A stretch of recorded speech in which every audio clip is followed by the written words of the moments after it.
Ancient people saw them as messages from the gods,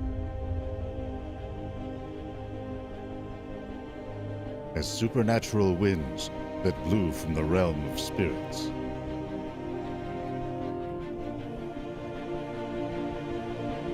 Modern science has linked these polar light shows, called auroras, to vast waves of electrified gas hurled in our direction by the sun.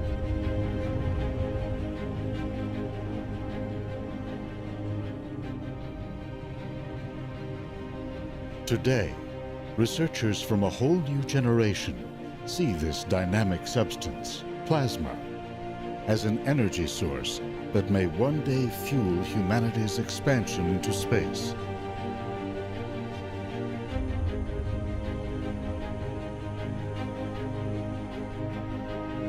What can we learn?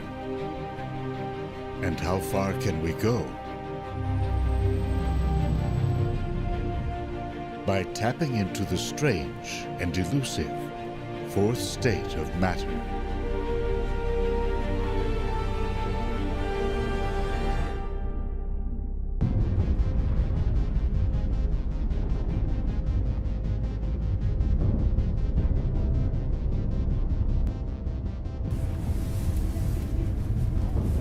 A small cadre of scientists has come to Fairbanks, Alaska, to realize what may seem an impossible dream: to revolutionize space travel.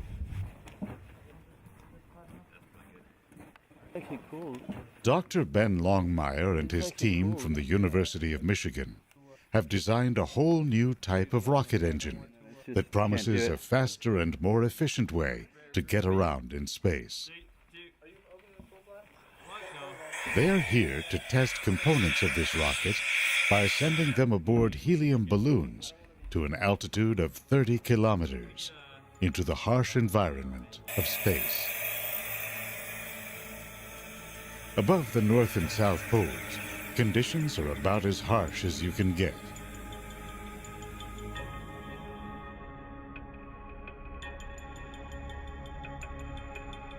Our planet is bombarded with a steady stream of charged particles from the sun.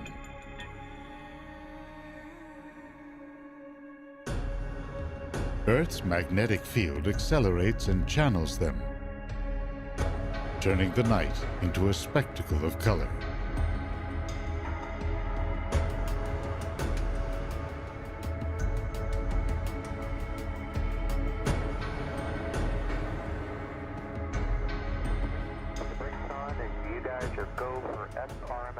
While most astronauts train to live and work in zero gravity, or to move around in bulky spacesuits, these would-be space explorers are preparing to negotiate some of Earth's harshest environments. Once they launch their payload, it will rise slowly into the upper atmosphere.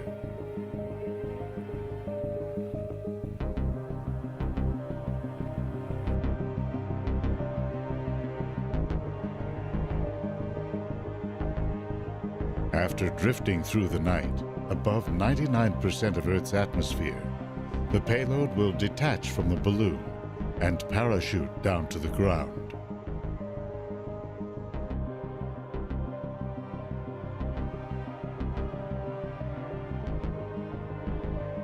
The team must be prepared to retrieve it across a large stretch of Alaska's snowy wilderness.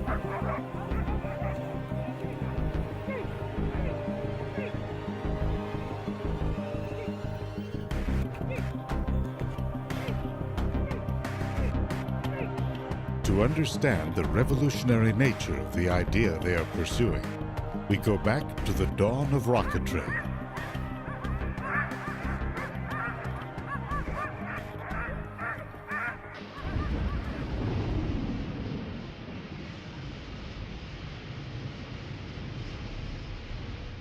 In over 100 years, the technology of a rocket has hardly changed.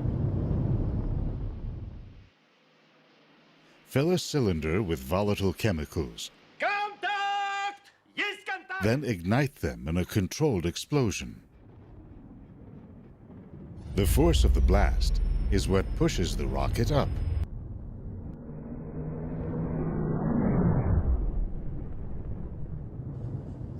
Nowadays, chemical rockets are the only ones with enough thrust to overcome Earth's gravity and carry a payload into orbit.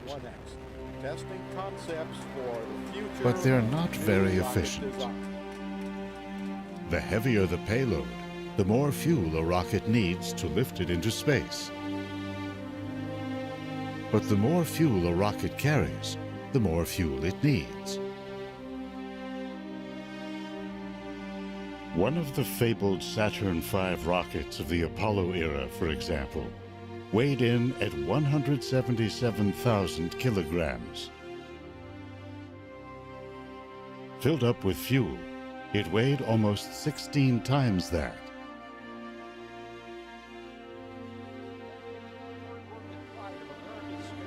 The space shuttle, with maximum payload, weighed about 100,000 kilos.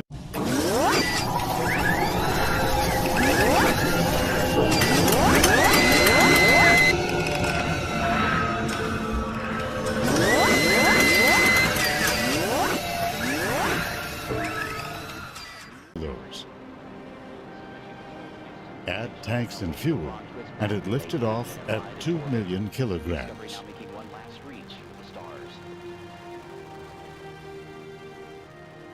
Regardless of weight, for a spacecraft to escape Earth's gravity, it must reach a minimum speed of 40,000 kilometers per hour.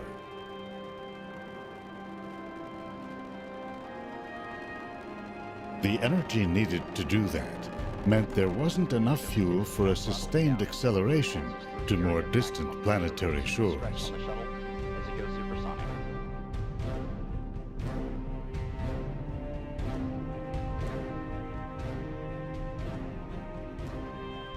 Most missions beyond Earth have relied instead on their initial launch speed to coast to their destination.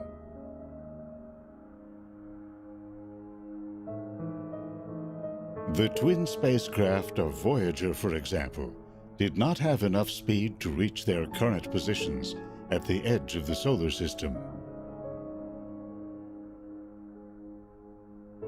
To give them a boost, flight planners sent them into Jupiter's gravitational field, using its pull to slingshot them out to Saturn. Voyager 1 used Saturn to accelerate to almost 63,000 kilometers per hour.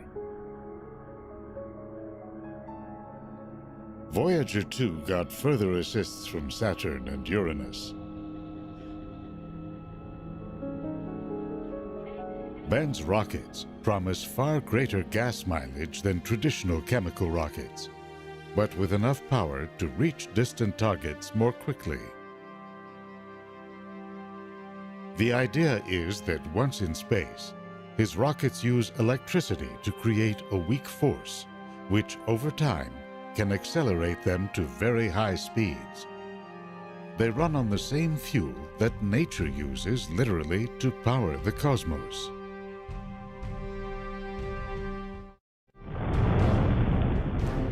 Not long after its explosive beginnings, the universe was awash in vast stores of hydrogen gas.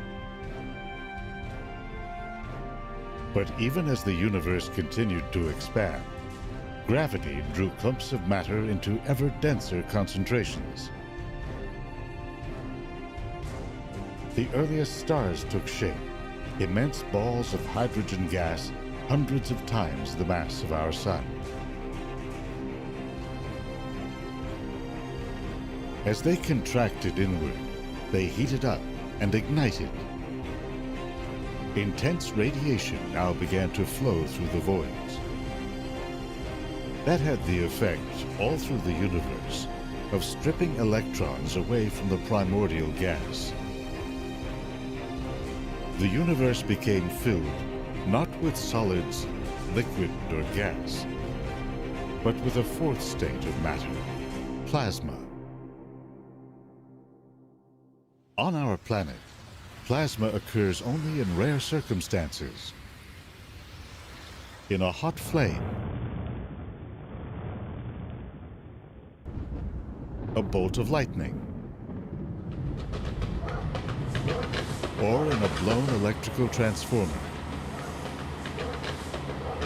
Made up of negatively charged electrons and positively charged ions, plasma is in most cases electrically neutral, since the charges balance each other out. That led the physicist Erwin Langmuir in the 1920s to compare it to the clear liquid plasma that carries blood cells through our bodies.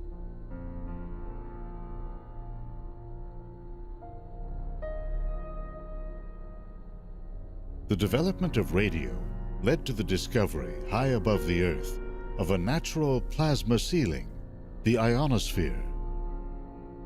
It hovers above us, reflecting some radio frequencies and absorbing others. Its importance became clear when engineers noticed that radio waves could, under some conditions, travel beyond our line of sight.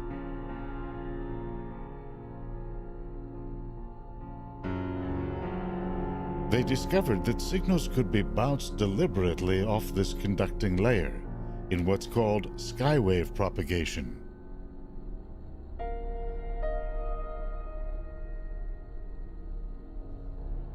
In World War II, a whole new age of global communications came of age when radio was used to execute complex worldwide logistics of troop and ship movements.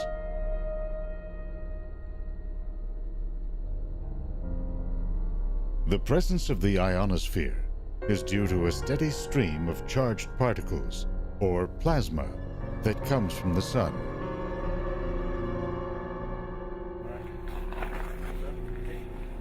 A spacecraft with complex computer components must be able to survive constant exposure to these particles.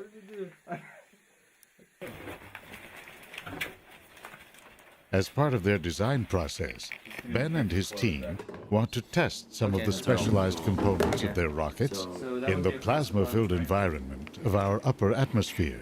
Got it down, I think it's just the sun. Yeah, I think that one's okay. Alright, yeah. I'll wrap the middle one though. Or I can just wrap it. These components will be mounted on a simple frame attached by rope to a high-altitude balloon. Hold on, they're not oriented the same. The frame is also outfitted with an array of novel sensors to take independent readings. One holds a colony of bacteria.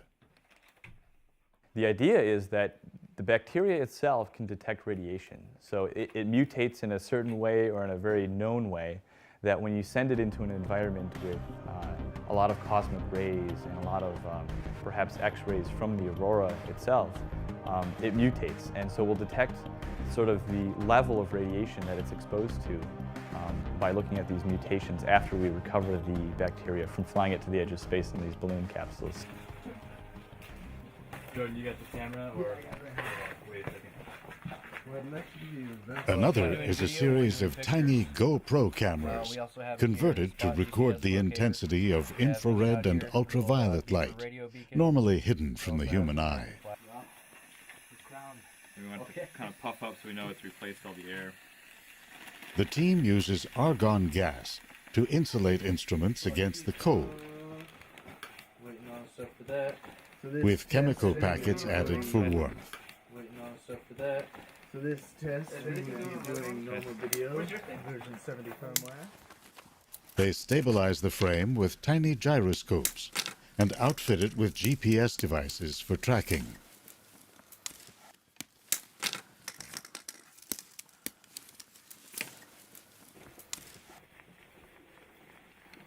Cool.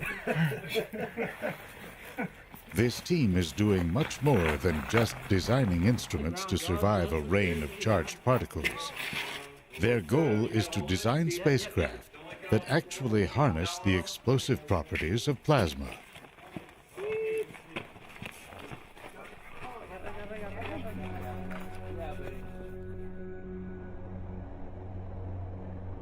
Unlike most matter on Earth, plasma conducts electricity and responds to magnetic fields.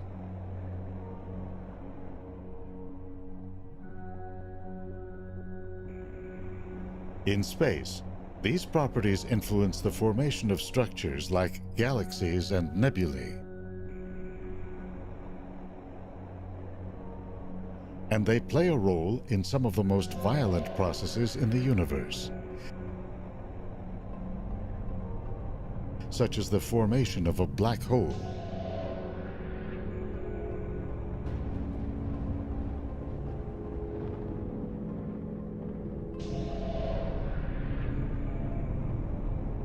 It forms in the wake of a giant star's death, when matter collapses into its core.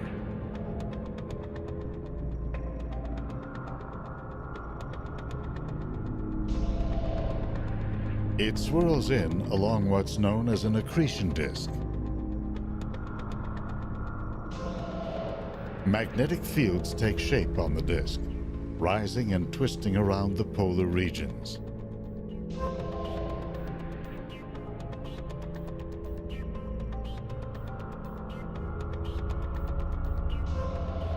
They draw huge volumes of plasma up, then shoot it out at high speeds.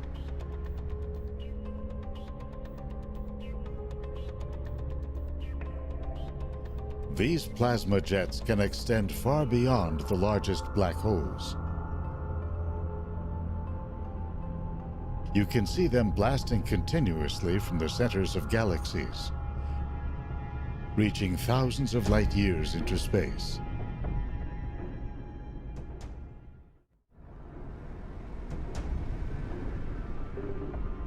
Studies of one giant nearby ball of plasma show what a complex and volatile substance it can be. In the core of our sun, high heat and crushing pressures cause hydrogen atoms to crash together. That sets off a nuclear reaction in which hydrogen atoms fuse into heavier ones like helium and carbon, generating heat. This heat slowly rises to the surface of the sun in vast plumes of plasma. You can see evidence of this process, called convection, in a pattern of ever-evolving blobs known as granules. They are like the tops of thunderstorms. Even as energy builds within, the sun's gravity and density can stifle its escape. What carries it out are magnetic fields.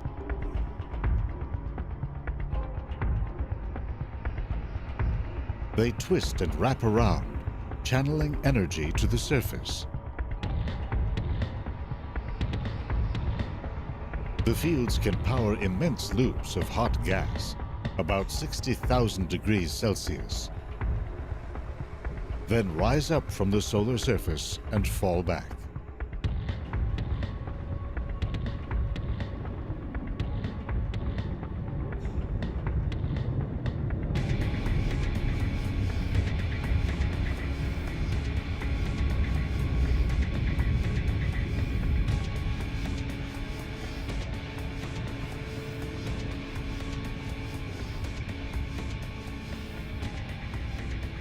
The largest eruptions, called coronal mass ejections, can reach up to 3 million kilometers per hour as they hurtle out across the solar system.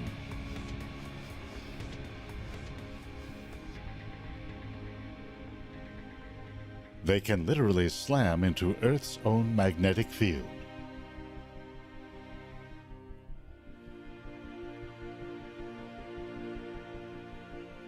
Because solar particles are charged, a portion follows the orientation of Earth's magnetic field lines.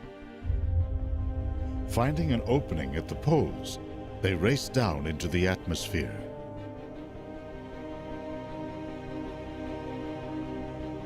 You know this is happening when you see the beautiful lights of the aurora borealis in the far north, or the aurora australis in the south.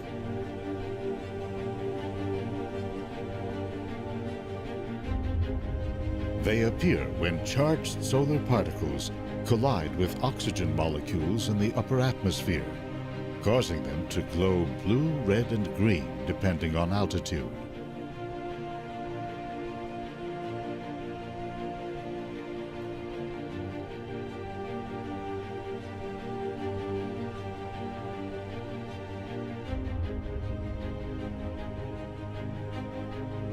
Flying through a zone called the thermosphere, some 350 kilometers above the Earth, astronauts in the International Space Station watch in awe as the aurora shimmers, framed by the glow of stars and cities at night.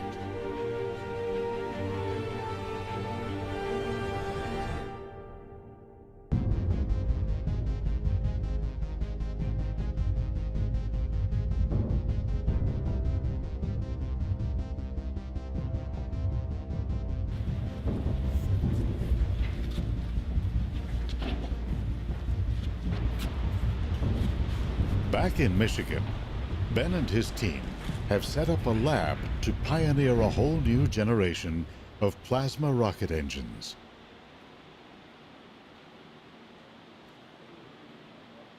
The lab recalls an earlier period of space exploration.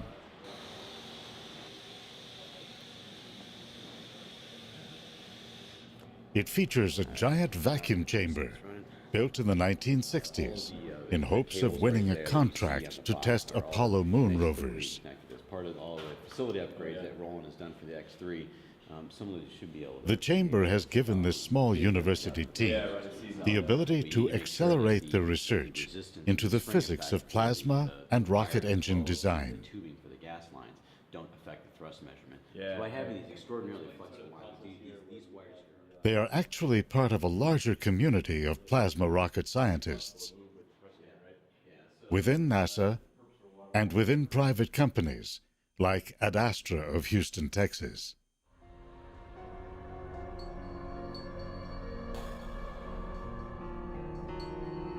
Because plasma does not occur naturally on Earth, the challenge is to create it, then harness it.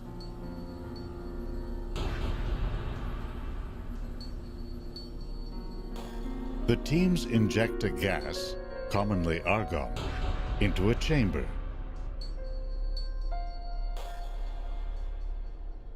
They bombard it with radio waves, which strip electrons from the gas and turn it into a plasma. The soup of electrons and ions accelerates as it moves through a magnetic field generated by superconducting magnets. A second radio blast heats it up to 1,000,000 degrees Celsius. That's enough to blast it out and propel a spacecraft.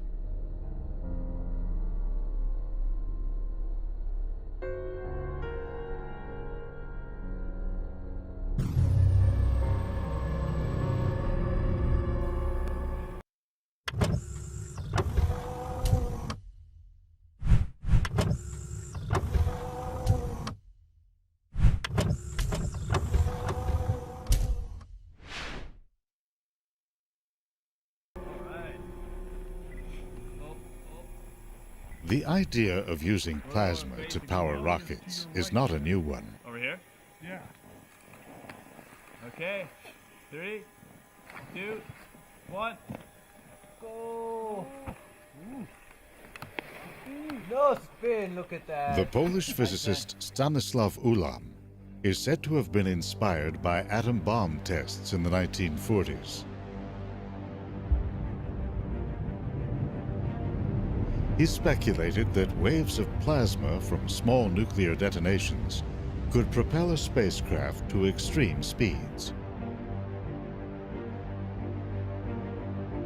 In the 1950s, that idea animated dreams of exploring the solar system in spacecraft like this 360-ton Mars-bound vehicle.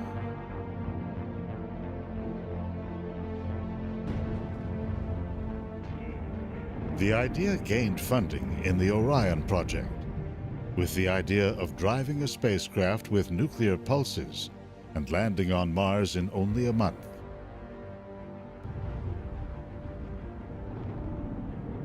Concerns about radioactive exhaust helped doom the project.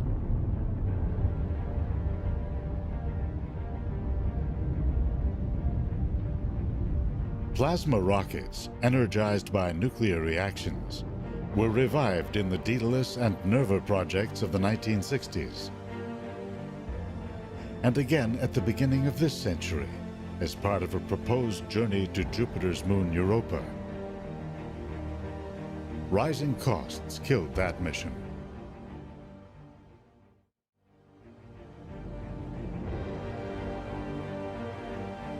Newer plasma rocket concepts have switched to solar energy to power their engines.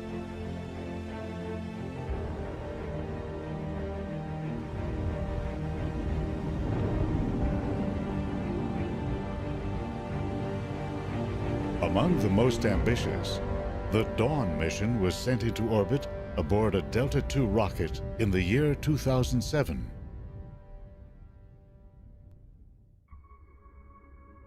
It then headed out on a 10-year mission to the asteroid belt. It uses only about 10 ounces of xenon gas fuel per day. With engines designed to fire for over 2,000 days, over time, it is expected to gain an additional 38,000 kilometers per hour.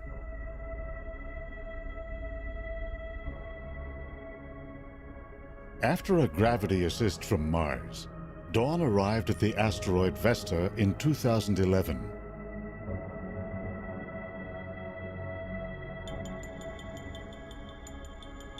It spent a year mapping its surface and seeking clues to its interior structure.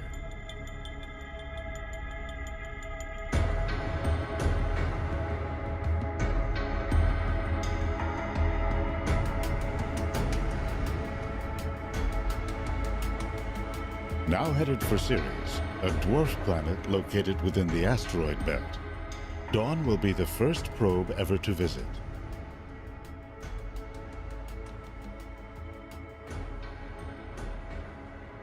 Made up of rock and ice, Ceres may well have an internal liquid ocean.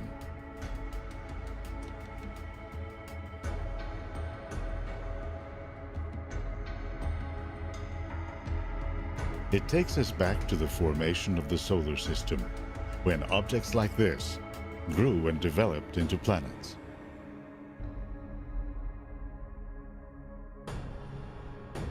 Long-range missions like Dawn are just one of many uses for plasma rockets.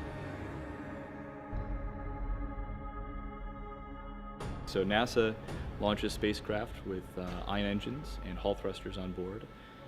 Almost every new geostationary satellite that a company will invest in and put up in orbit will have some sort of electric propulsion device on board to do station keeping, so to do little changes in attitude and maneuvers to keep it in its geostationary orbit. NASA is planning to use a plasma rocket to do some even heavier lifting as early as 2016.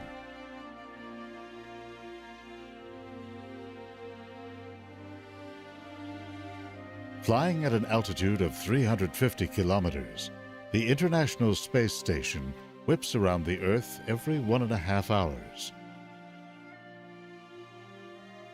To stay aloft, it must maintain a speed of 28,000 kilometers per hour. But its solar panels and crew modules smack into so many tiny molecules in the upper atmosphere that it gradually slows down and loses altitude. To stay aloft, the station uses up around 4,000 kilograms of fuel per year. That fuel must be flown up from Earth, which in turn reduces the amount of food, water, people, and equipment that a resupply mission can deliver. The idea is to use a plasma rocket to help boost the station to a higher altitude, powered by electricity generated by solar panels aboard the station. Plasma rocket builders like Ben hope to one day scale up the technology to power a long-range human mission.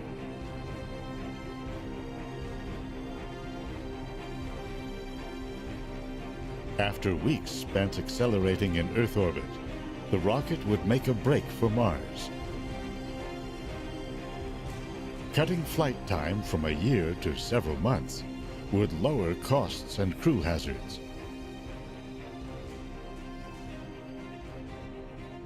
In the meantime, Ben has his sights set on what he sees as an even larger revolution in space exploration.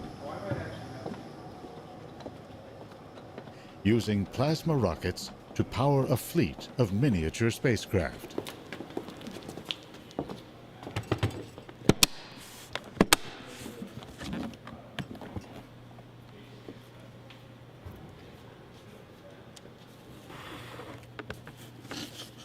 Ben's rockets are so small that they can fit into your carry-on luggage. So here we have a CubeSat. This is a small spacecraft. Its total mass would be something on the order of 5 kilograms, so it's about 10 pounds. It's 30 centimeters by 10 by 10.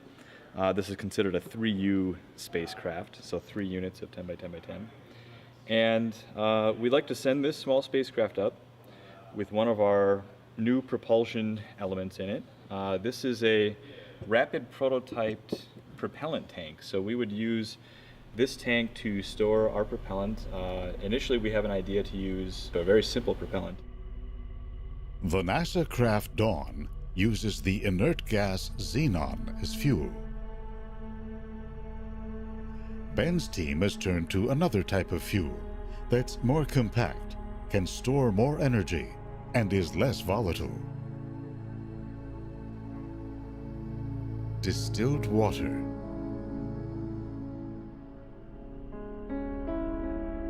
We'll ionize that propellant with radio waves, and that'll form a plasma. So we'll strip off some electrons. We'll have the sea and collection of ions and electrons. We then accelerate, we superheat that plasma, and then we accelerate it through a magnetic nozzle. So the plasma never touches a material boundary, so it doesn't cool off. All of that would be contained within this spacecraft, so the propellant tank is designed to be the right size and dimension, and we'd have a propulsion module within the CubeSat itself.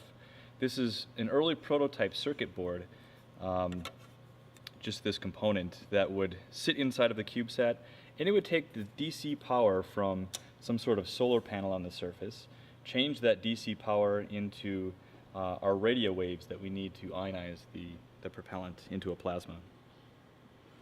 We then shoot this plasma out the back, and we apply just a little bit of force. It's not a whole lot. It's something like the force of a sheet of paper sitting in your hand. And because there's very little drag in space, we use this small amount of force applied over a very long amount of time to accelerate to very high velocities with the spacecraft. And so if we do that, we can send these little micro spacecraft, nanosats, we can send them to places like the moon, we can send them to Mars, and someday we'd like to send them even as far as Jupiter and maybe put some little sensors on board and be able to detect possible life on some of these moons out near Jupiter and Saturn. So instead of a $1 billion NASA mission to explore the moons of Jupiter, we can get away with something like a $1 million spacecraft mission with one of these small sats.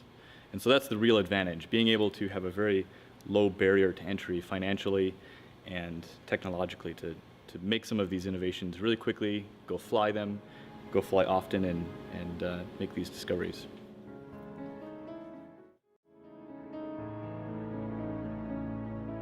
Already, hundreds of micro, nano, and even smaller satellites are in orbit.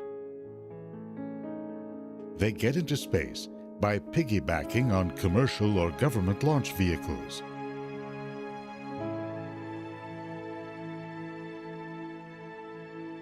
Their missions range from communications and intelligence to Earth imaging. Because the cost of building them is so low, the number of tiny satellite missions is on the rise. Yeah, there was no other satellites up there. With an array of plans already materializing, the team is tapping into satellite traffic and orbital communication systems. Looks like we won't quite go over to the ground station here. Ben and his team plan to start with a series of orbital missions. then to go interplanetary. So you can see here some of the technology we're working on. So this Ben is a imagines simple that his little group version of could CAD take product center that is a pellet stage tank in a with project water. that space We have a power visionaries processing have unit, long sort of like the seen as microwave essential that forms the to the plasma. quest to extend Plasma our eyes chamber, and minds several across current the solar magnets that system. guide the plasma out through a magnetic nozzle. Recently, JP We also has envisioned that simplified a this large design cadre of these small spacecraft could form what would be an initial interplanetary internet. So you can think about a large number of these spacecraft orbiting the Earth, orbiting the Moon, being spread out between the Earth and Mars, and providing little data relays between all of those positions so we can get a lot of data back and have the beginnings of a real solar system internet going beyond the Earth. As long as it's beaching like that, you have to shorten to get into the grove.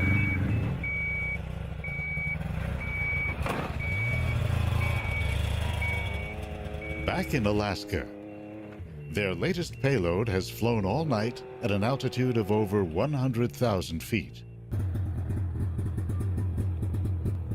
Then, in the low air pressure, the balloon burst and the payload parachuted to the ground. Point at it. Yeah, so this is our Garmin GPS. We've got a waypoint From in here of GPS the, signals first given Aurora off by the This is payload, with the they IR have a good camera idea sensor. of where it is. We've plugged in the coordinates. And this is going to be an all-day adventure. It sounds like we've got 5 miles. But of, that doesn't mean retrieving trail it will be so It's going easy. to be rough going at No, the we're end. right here. And see where it says Sled Road? Yeah. That's the trail we're going to be following down. Oh, wow. John knows where there's a cutoff that's going to take us off that Sled Road over to Dune Lake. And this little pond or lake right here, just to the west, maybe about a mile north, is where we believe the target is. The payload to be, yeah. So we're going to come down here, we're going to look for the turn, head out to Dune Lake, and then we're going to be off trail from here all the way up to here. Wow, okay. It's about 5 miles. All right. And then we're going to have, both Hans and I have these GPS locator devices. So we've got our first payload, Aurora 1, that we're going to go recover and track. We are going to use these snow machines to recover. We've got 2 expert guys that go track these for a living, sort of. One guy's a retired helicopter military pilot. And we've got GPS units, all the coordinates plugged in. We're about 26 miles from here as the crow flies. We're about 35 miles by trail, last 5 miles being really off trail, so we're going to have to break some new trail. The plan is to navigate well-worn snow trails and get within striking distance.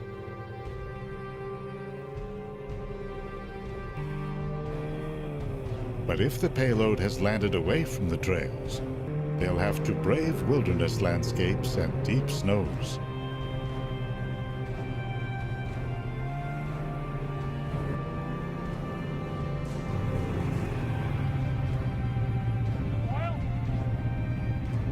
Payload is marked with a dot. Oh, so we are heading down south. We are on this road. We're heading northwest. It takes nearly all day to get to a point about 7 miles from the payload.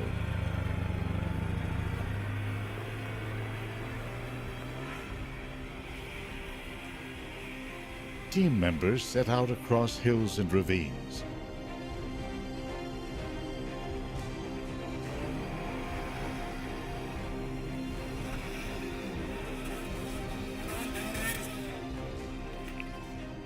They get to within 2 miles. With time running out, they turn around. It was too far away still to snowshoe in and snowshoe back and get back before dark. Not going to happen today. We're going to go back, recoup, probably send a skeleton team down tomorrow and try for a second recovery. Really disappointing we couldn't get there. You know, I feel like we're so close. This thing came 50 miles from the initial launch site. It was floating around in the atmosphere for 10 hours. Right, I know. And you know, it's so frustrating just to get within 2 miles. Oh.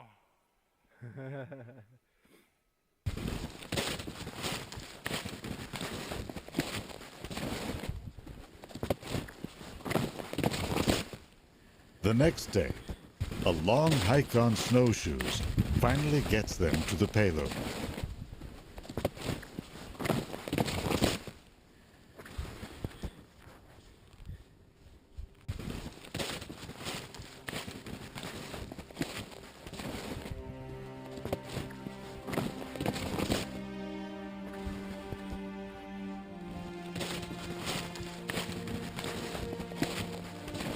Later on, they'll say it was worth the effort. One of Ben's goals is to help boost a whole new approach to space travel that's now emerging.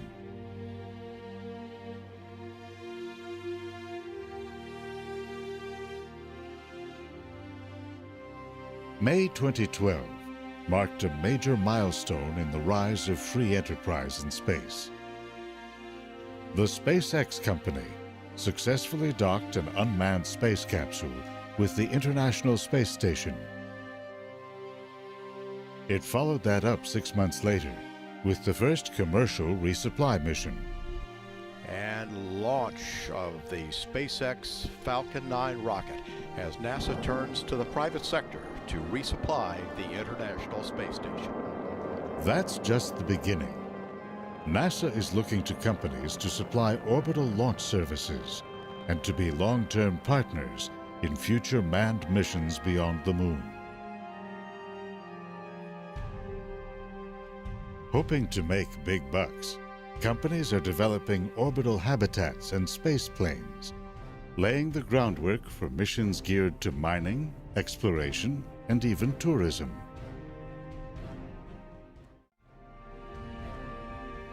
To Ben, this new race to space will go to the swift and the innovative. Today, because of weather and winds, he and his team have chosen to launch their payload from the spectacular Ruth Glacier in Denali National Park.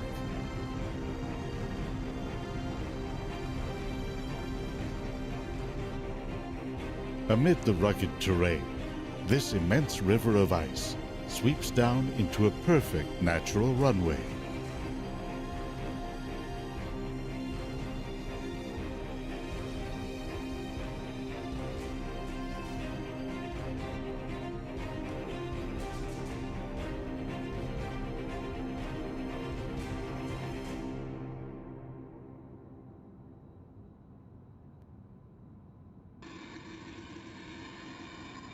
The payload and frame have been pre-assembled. The team makes a few last-minute adjustments. They inflate the balloon with helium gas.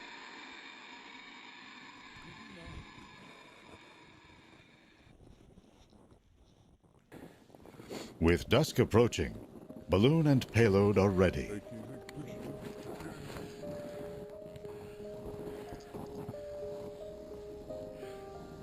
Beautiful sight.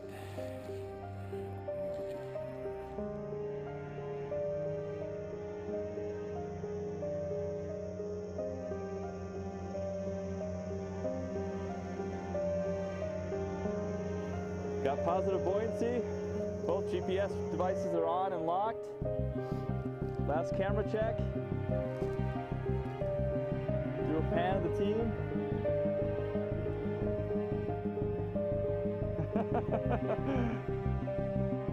Off it goes.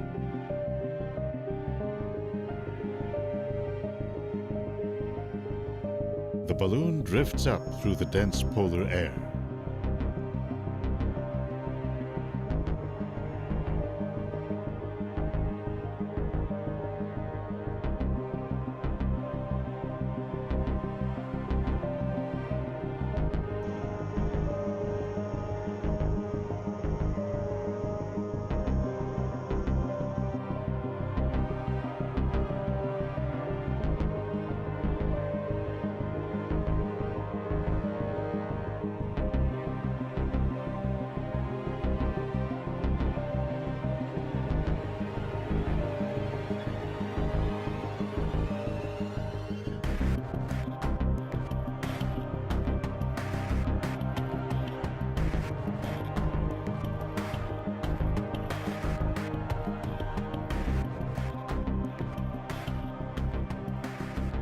With night falling, it rises up to the edge of space.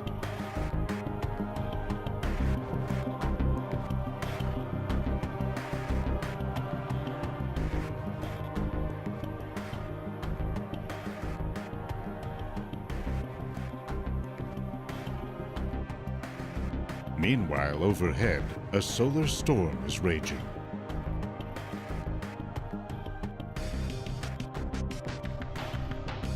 Aboard the International Space Station, astronaut Don Pettit is making observations to complement what Ben's team finds.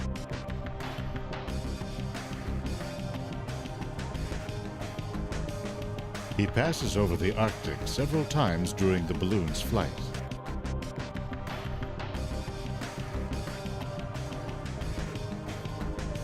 The auroras he photographs are an indicator of the amount of solar particles that will pummel Ben's rocket components.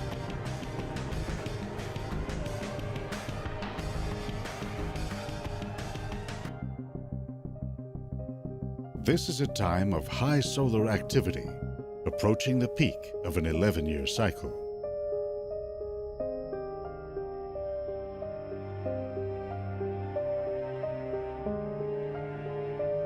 The Arctic Circle is framed by a ring of dancing auroral lights.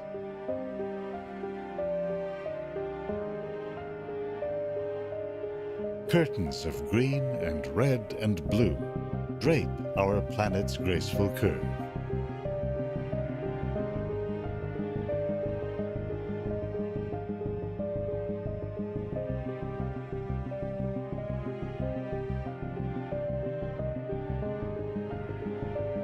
This university-based experiment operates on the remote edge of modern science, dominated by large international projects such as the Hubble Space Telescope, the International Space Station,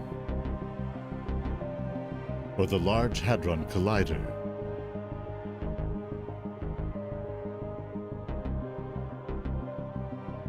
So this technology that we're trying to miniaturize is significant in the sense that it sort of opens up new frontiers in the same way that miniaturizing computer technology to a point where it fits in your pocket. So everyone carries around a cell phone. They have these miniature computers. It does a lot of data processing. It gets you to your destination by GPS. That sort of technology didn't exist 20 or 30 or 40 years ago when you had these big mainframe computers that were at national labs. So we're trying to change the paradigm of space exploration from the national lab case to the cell phone case, the miniature case, to be able to do a lot more things and improve our capability as a species.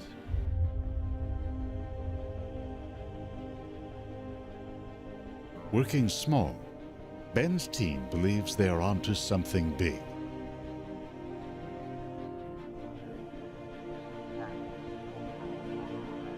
Their goal is not only to open new avenues of space exploration, but to actually seize the initiative.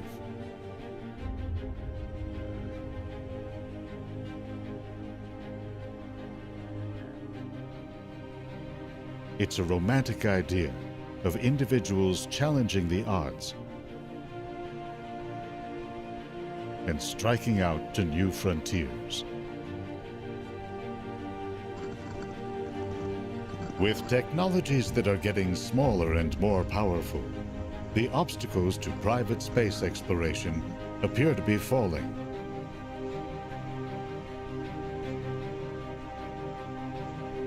Who will hold back this new breed of explorer?